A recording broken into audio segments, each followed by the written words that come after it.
Pronto. Muito bem. Lembrar sempre de usar a linguagem adequada, certo? O que é uma linguagem adequada? Durante as aulas que eu dei aqui, eu usei algumas palavras inadequadas para uma reunião religiosa. Não é? Eu acho que hoje eu usei a expressão mardito, foi hoje que eu usei? Eu usei uma expressão hoje, que não é usual numa reunião religiosa, certo? Mas por que a gente, no caso, usa propositalmente? Nas outras aulas eu também usei, não é propositalmente, mas sem se preocupar tanto.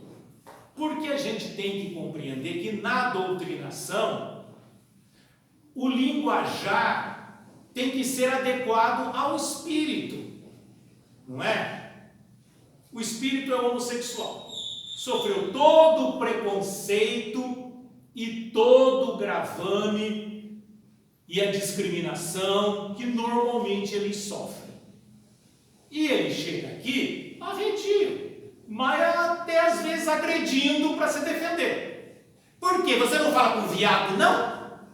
Claro que eu falo com viado. Qual é o problema de conversar com viado? Não se usa essa expressão hoje, né? Hoje em dia até é errado, é discriminatório usar essa expressão. Mas ele usou primeiro se referindo a ele mesmo. Então, para você igualar a conversa, você pode usar a mesma expressão. Entendeu? Agora, você jamais usaria se ele não tivesse usado. Que ele usou em relação a ele. Se ele usar em relação a outro, você não usa. Mas ele usou, não é? Hoje em dia não existe mais, não é? O varejo acabou acabando com o atacado. Aqui, inclusive, era a zona do Meretrício. Não era aqui? Era aqui. Essa região aqui era a zona do Meretrício. Olha, eu não me lembro bem. Quando eu cheguei em Bauru, eu cheguei aqui em 1980. Não é? E existia, eu não sei exatamente a localização, mas era nessa região, tinha a Casa das Pedras aqui. Lá no fundo, lá no gás, no fundo, é mais para cima? Tá, então é isso aí. Então, o que acontece? Tem muitas mulheres que viveram essa vida, de vender o corpo, não é? E também, claro, totalmente discriminada, não podia entrar na igreja, não podia, enfim, não é? Era uma loucura. E elas também chegam, e às vezes elas usam em relação a elas as palavras que se usavam na época. Entendeu? Se você achar pertinente para você igualar, para você se igualar, nós sabemos e precisamos demonstrar que espírito e o doutrinador são iguais. São seres humanos, certo? Pode estar em evolução espiritual diferente, mas é filho de Deus do mesmo jeito, e um dia todos serão puros e perfeitos. Então, para igualar, para você se igualar, se irmanar com o espírito, você pode usar uma expressão até mais chula, desde que ele tenha usado e sem problema. Tá? Claro que nós não vamos usar sempre, mas numa dada situação pode.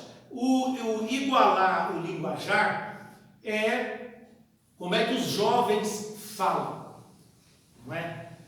A gente às vezes, muitos aqui são jovens e já falam assim, outros já são mais velhinhos que nem eu, né? Então, a própria gíria mudou.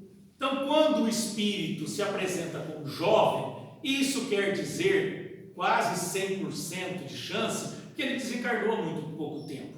Então, se você conseguir usar a gíria que os jovens usam hoje, você se iguala.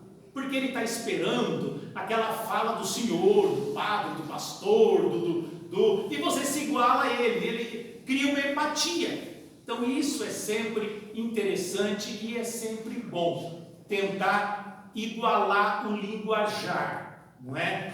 Dentro daquele contexto em que o espírito se apresenta. O idoso você fala de um jeito, como eu disse na outra aula, não vão ficar com meu amiguinho, meu irmãozinho, não é? Se é um espírito que é jovem, criança, conversa como você conversa com uma criança. Se é um idoso, como você conversa com um idoso, né? Moisés, quando o médium a gente começa uma doutrinação e o médium fala um palavrão, alguma coisa assim, como agir? Bom, palavrão hoje em dia, gente, virou conversa coloquial. Tem um videozinho de 2 rapazes, infelizmente eu não sei o nome, e eles demonstram isso, não é? Que o palavrão virou uma palavra normal. Então, o ideal é a gente perceber em que contexto ele está dizendo um palavrão. Eu estou tentando achar um palavrão que eu possa mencionar aqui para dar de exemplo. Mas é bastante complicado.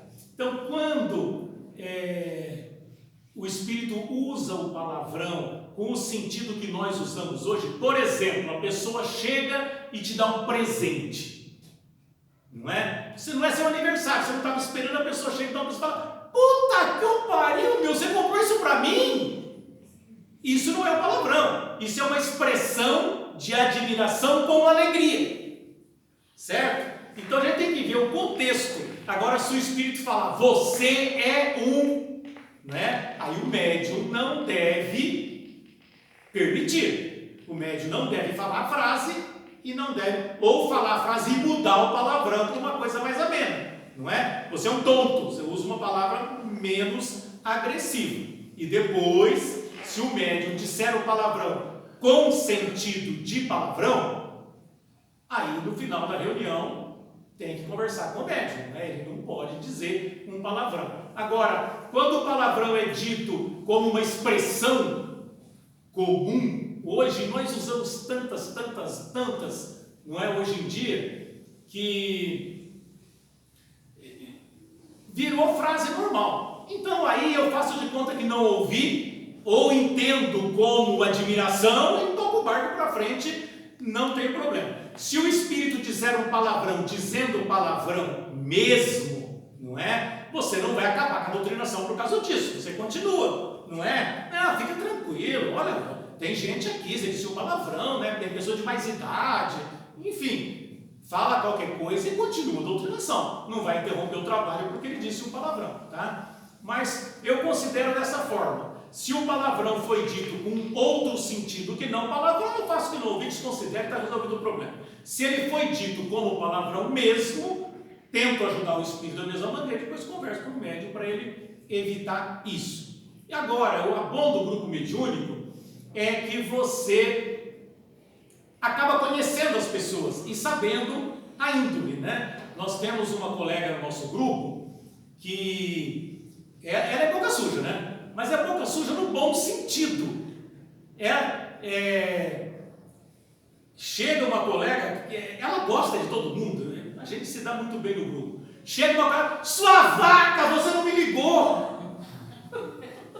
Eu usei a expressão vaca aqui outro dia também. Você entendeu? Mas é o jeito dela, não é? Então, para ela soltar uma frase mais forte, é 2 minutos, né? Então, o médium já fala normalmente na conversa normal dela, não é? Claro que ela não está chamando a companheira de vaca, é uma expressão, né? E claro que se o espírito ameaçar falar, ela vai soltar, não é? Mas sempre nesse sentido, não é? Não no sentido do palavrão mesmo, ok? Mais alguma coisa, gente? Moisés, em grupo que tem médiums iniciantes, o que você faz quando o médium quer te agredir mesmo fisicamente ou levanta e sai? Na verdade, esse tipo de coisa não pode acontecer numa reunião mediúnica. O grande problema é o médium que trabalha sem estudo. Só vai acontecer isso com o médium que trabalha sem estudo, não é? Se acontece num grupo meu, eu peço para ele estudar. Vai fazer um curso primeiro e depois você volta no meu grupo, tá? Esse tipo de coisa não pode acontecer em hipótese alguma. nem agredir o doutrinador e nem ninguém do grupo, e muito menos levantar e sair. Tá? Isso não pode acontecer. Só aconteceria com o médium que não estudou, tá? Que não fez curso nenhum. Existe? Existe. A gente tem que ter paciência? Tem que ter paciência. Mas se tem uma maçã podre no saco, você tira que vai apodrecer as outras. Não é? Então, eu não manteria no grupo. Eu dei um coen algum tempo atrás, e os coens, naquela época das novelas, que tinha comunicação que tinha morto, teve umas novelas da Globo, então os coens eles ficavam muito grandes. Eu cheguei a começar como coen com mais de 200 alunos no Amor e Caridade, muito grande, e terminava com muita gente, não é? Começa com 200, termina com 60, 50, e é muita gente para um grupo mediúnico. Então eu dividia o grupo em dois. Aquele grupo que eu não ficava, desaparecia. Porque as pessoas pegam afinidade com o monitor e é complicado. Então, num dos coens, o que eu fiz? Eu, ao invés de tirar um grupo de mim, eu tirei um grupo e fui com eles. Eu saí daquele horário, daquele dia, deixei outros que já estavam preparados para continuar o grupo. Normalmente, quando eu dou coen, eu convido pessoas já mais antigas para ajudar. E fui com um grupo de pessoas para um outro grupo que estava pequenininho. Não é? O único é agradável, não é? O grupo pega um número razoável de componentes e a gente aproveita esses alunos que estão saindo do coen. Só que eu fui para aquele grupo, eu não fui como dirigente, eu fui como mais um participante do grupo. Já tinha o dirigente lá, sem problema nenhum. E uma coisa que a gente teria que ter o bom senso sempre, a hora que você chega num lugar, você não muda o lugar. Primeiro você se adapta e depois, com o tempo, se você estiver inserido na situação, é que você começa a botar gosto ruim e tentar melhorar alguma coisa. No primeiro contexto você se adapta. Tudo bem. Fomos para lá e começou as reuniões mediúnicas. E tinha uma moça com uma mediunidade até bastante boa, né? Com uma sensibilidade boa. Recebia uma gama variada de espíritos. Só que ela tinha um mentor. E o mentor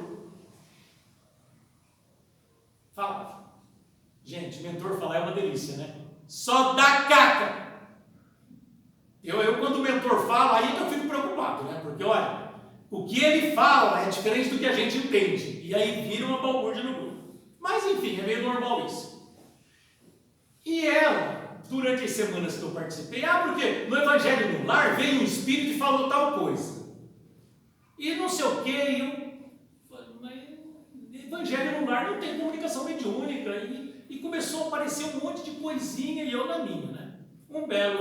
Na última vez que eu participei da reunião, o mentor pisou na jaca.